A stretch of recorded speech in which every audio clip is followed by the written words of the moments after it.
நீலகிரி மாவட்டம் பந்தலூர் குடியிருப்புகளில் புகுந்த புல்லட் ராஜா என்ற காட்டு யானையால் 15க்கும் மேற்பட்ட வீடுகள் சேதமடைந்துள்ளது. இதுகுறித்த முழுமையான விவரங்களுடன் இணைகிறார் எமது செய்தியாளர் அன்பழகன். வணக்கம் அன்பழகன், இது குறித்த விவரங்கள் என்ன?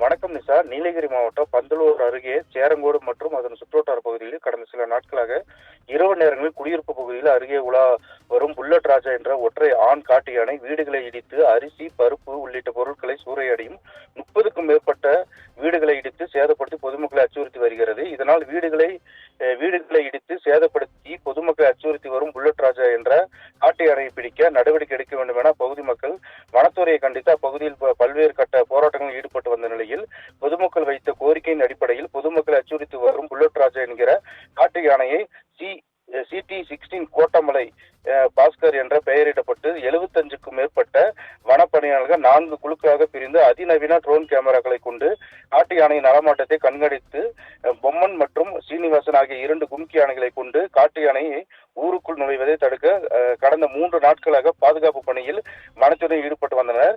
இந்த நிலையில் சேரங்கோடு பகுதியில் நள்ளிரவில் மீண்டும் தேயிலை தோட்ட தொழிலாளர்கள் குடியிருப்பு பகுதியில் உலா வந்த புல்லட் ராஜா காட்டு யானை 15க்கும் மேற்பட்ட வீடுகளை இடித்து சேதப்படுத்தி சென்றுள்ளது. இதனால் பாதிப்படைந்த கிராம மக்கள் பொதுமக்களை அச்சுறுத்தி வரும் புல்லட் ராஜா காட்டு யானையை உடனடியாக பிடிக்க நடவடிக்கை எடுக்க வேண்டும் என அப்பகுதி மக்கள் வனத்துறையினருக்கு கோரிக்கை விடுத்துள்ளனர். நிஷா, விவரங்களுக்கு நன்றி அன்பழகன்.